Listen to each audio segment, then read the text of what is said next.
À quoi vont donc ressembler les mesures évoquées par le gouvernement pour alléger la charge des foyers les plus modestes en matière de carburant? Plusieurs pistes sont à l'étude depuis la fin de la semaine dernière. On va en parler de ces pistes dans un instant avec Philippe Corbet. Apparemment, ce seront des mesures ciblées plutôt qu'une baisse générale des taxes. Quelle que soit la décision, il y a urgence. Reportage de Sarah Saïti avec Aurore Villemur. Christelle roule au diesel et chaque semaine à la pompe, la surprise est de plus en plus grande. Là, je suis à 47,85 €. C'est à 2 bars en gros du plein.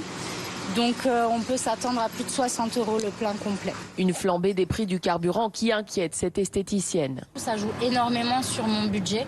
En sachant que je vis aussi toute seule, j'ai donc un budget qui doit être très calculé à l'euro près. Là, à l'heure actuelle, ça devient quand même angoissant. Des prix qui affolent et jouent sur le moral des Français. Il faut bien comprendre qu'il y a dans l'écosystème d'un ménage des prix, des achats qui sont des achats absolument psychologiques. En moyenne, il faut savoir qu'on fait à peu près entre 2 et 3 pleins par mois.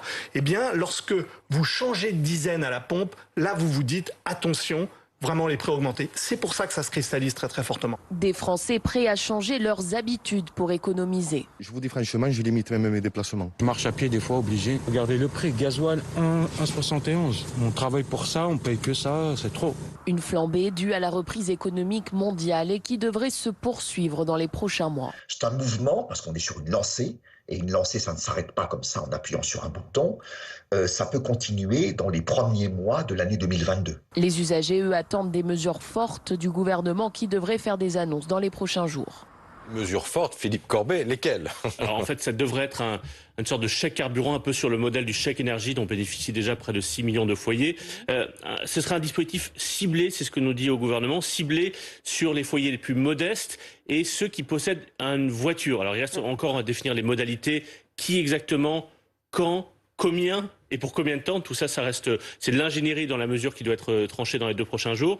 Vous me direz pourquoi est-ce que c'est pas plus simple de baisser la TVA? Bah oui, ça aurait été plus simple, mais d'abord ça aurait coûté très cher à l'État. Et puis, ça aurait bénéficié à tous les Français, y compris, nous dit-on au gouvernement, aux Parisiens qui partent en week-end avec leur grosse voiture. Il n'y a pas de raison de les aider spécifiquement.